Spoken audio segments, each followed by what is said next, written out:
Bueno, y estamos ya en las 9 de la mañana y 11 minutos.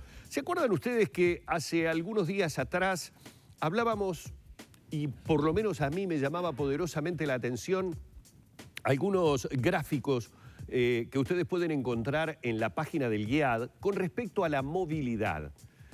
Uno tenía la tendencia prácticamente a creer que estábamos no en un 100%, pero casi, de la movilidad que siempre tuvimos, es decir, que no existía tal paralización, y sin embargo los gráficos del GEAD daban a entender de que estábamos lejos de lo que era nuestra movilidad antes del comienzo de la pandemia, el 13 de marzo del 2020. Así que nada mejor que cómo deben interpretarse esos datos, cómo cambió realmente la situación de pandemia en el país y cómo son esas proyecciones. Y lo vamos a hablar con María Inés Fariello, que es matemática e integrante del Grupo Uruguayo Interdisciplinario de Análisis de Datos, el mencionado GEAD. María Inés, bienvenida, un placer tenerla aquí en la mañana de Arriba Gente. ¿Qué tal?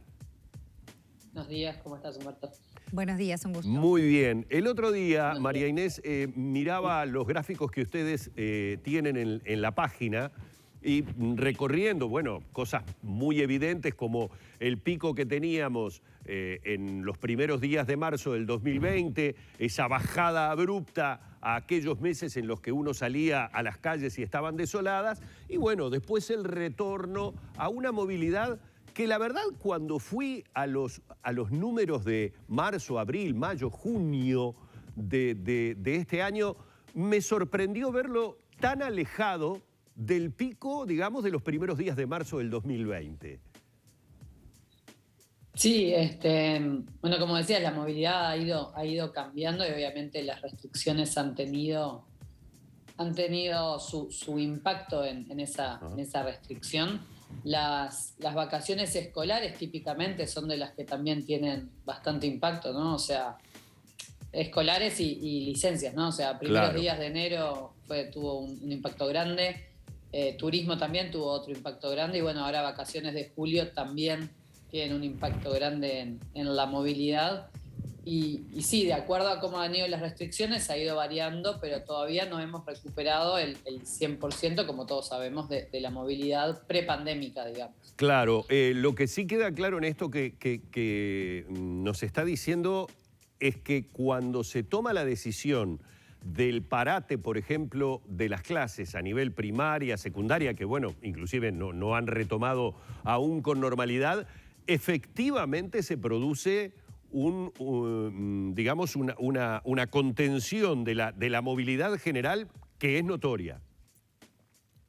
Sí, en la movilidad esas cosas se ven bastante, y bueno, ahora hace un tiempo que la estamos recuperando gradualmente. O sea, por suerte el inicio de las clases ha impactado, pero no abruptamente, no, justamente es una recuperación gradual, pero bueno, en un contexto donde empieza a desacoplarse un poco la movilidad como predictor de curso de la pandemia, que hasta hace 3 semanas con la movilidad podíamos predecir bastante bien, o en realidad relacionar bastante bien cómo venía la tasa de contagios, pero eso hace unas 3 semanas más o menos es donde empezó a desacoplarse, y por suerte la movilidad ha ido en aumento, pero la tasa de contagio va bajando cada vez más, y eso impacta en que claramente los números van bajando cada vez más y de una manera bastante acelerada.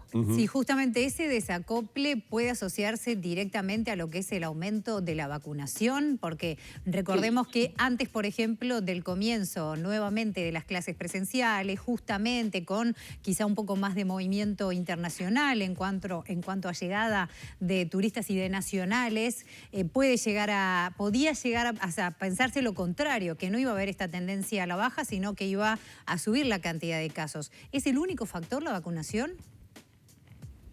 Es difícil de saber cuando uno no tiene los datos, ¿no? O sea, sí es importante saber que lo que les decía es este desacople empezó hace unas 3 semanas, donde más o menos íbamos en un 30% de la población con segunda dosis más 15 días y casi un 50% de la población con al menos la primera dosis. Es el mismo fenómeno que observamos, por ejemplo, en Israel, ¿no? Donde la movilidad y la tasa de reproducción de la pandemia iban acopladas y en un momento se desacoplaron y la movilidad empezó a ir hacia un lado y por suerte la tasa de reproducción en sentido opuesto. Entonces, sí, las vacunas probablemente sean el mayor factor de impacto en ese cambio de relación entre movilidad y tasa de reproducción. ¿Cuánto tiempo más tendría que pasar para poder decir que efectivamente esta tendencia de los últimos días o de estas últimas semanas efectivamente puede llevar un poco de alivio, por supuesto, siempre teniendo en cuenta que la pandemia no terminó y que hay que seguir manteniendo todos los cuidados? Pero ¿cuánto tendría que pasar para decir, bueno, realmente estamos en un buen camino? A ver, en un buen camino estamos, pero de vuelta, ¿no? Con cuidados, o sea, en el sentido que venimos bajando los números a una velocidad que es importante. Eso impacta en el número de casos, en los casos en CTI, y de a poco lo estamos viendo, por suerte, también en los fallecidos, ¿no? Donde hay un doble efecto que es, por un lado, bajan los casos y por otro lado, baja la probabilidad de fallecer cuando uno se contagia, y eso claramente es un efecto de las vacunas. El en qué momento podemos decir, ¿no? Lo que me estás preguntando más o menos es, bueno, ¿cuándo podremos decir que la pandemia se terminó? Y ahí es difícil justamente porque siempre hay que ver los otros factores, ¿no? Más allá de la vacunación. O sea, las vacunas protegen y como decíamos recién, son uno de los factores principales de esta baja, pero sabemos que, por ejemplo, existe el tema de la variante Delta, donde en países como Israel o Inglaterra venían muy bien, llegando a zonas muy buenas de control, y los casos empezaron a subir de vuelta. Ahí hay que prestar atención no solo a los casos, sino nuevamente en cómo va variando ese porcentaje de fallecidos y hospitalizaciones, donde por suerte no se han visto todavía grandes impactos en esos países. Entonces, predecir un escenario es difícil porque al tener el virus una alta circulación, ya sabemos que las mutaciones se producen todo el tiempo, ¿no? Y esas mutaciones pueden resultar beneficiosas para diferentes cosas. A veces beneficiosas para el virus, ¿no? No para nosotros. Entonces existe la posibilidad, por ejemplo, de que se generen de repente cepas que sean resistentes a las vacunas, justamente por haber un reservorio de la población donde sigue circulando, esa es la transmisión comunitaria.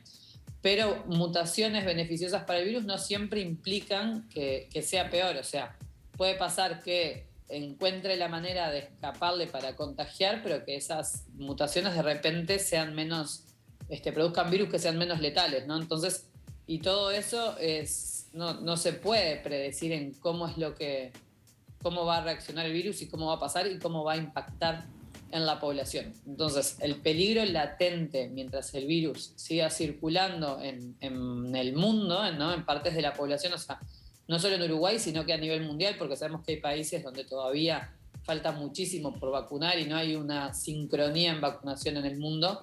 Esos peligros latentes están. Entonces, predecir en qué momento vamos a estar como tranquilos y casi no hablar del virus es bastante difícil.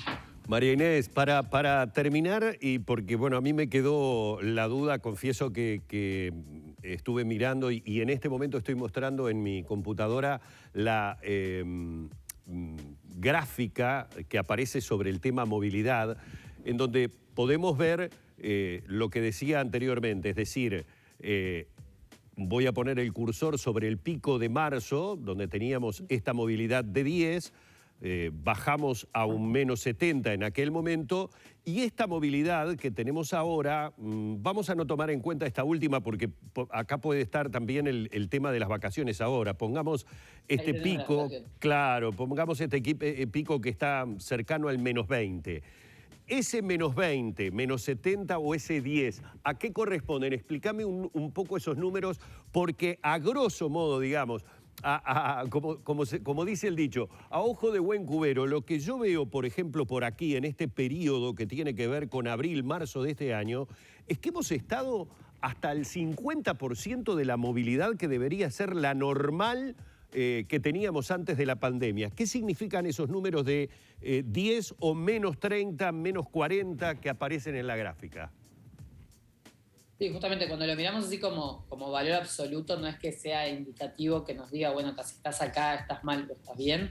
Siempre tiene que ver con la relación, en relación a cómo está circulando el virus. No es lo mismo tener una movilidad alta cuando había muy poquitos casos, ¿no? Por ejemplo, si miramos el año pasado, estamos casi en niveles bastante parecidos a cuando estábamos en julio, agosto, septiembre, que fue el año pasado, cuando empezamos a recuperar la mayoría de actividades, pero en ese momento la incidencia del virus era muy baja. Y en otro escenario, ¿no? Donde no existía la vacunación. Entonces, ese índice de movilidad, que es lo que mostraba, es, bueno, mientras estés bajito y controlando, ¿no? Teniendo un buen... Hay otro factor que hoy en día ya no juega tan fuerte, pero debería volver a empezar a jugar, que es el tema del rastreo de contactos. Entonces, cuando tener una movilidad alta, pero cuando la incidencia es baja y el rastreo de contactos es una fuerza que frena fuerte, claro, no es lo mismo que tener un mismo nivel de movilidad, que es el que vemos ahora, con otra incidencia y con vacunación. Entonces, no se puede pensar como solo qué significa un índice sin mirar en qué contexto está. Y es lo que decía, o sea, hasta hace 3 semanas la movilidad era un predictor de la tasa de contagio muy importante, donde más o menos había un desfasaje de 15 días, o sea, más o menos podíamos saber, según en qué índice de movilidad estábamos, cómo iba a ser la tasa de contagio 15 días después.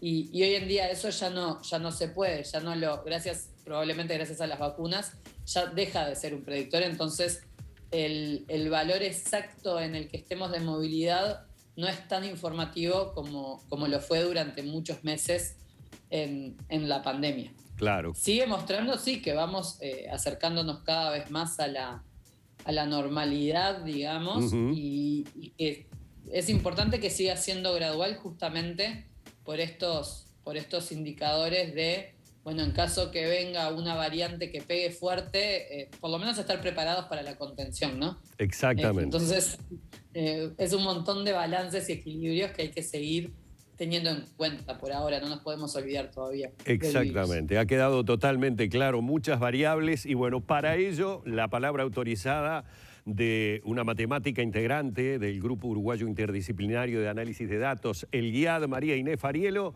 en la mañana de Arriba Gente. Muchísimas gracias, María Inés, por estos minutos. Muchas gracias a ustedes, saludos. Nos vemos. Gracias.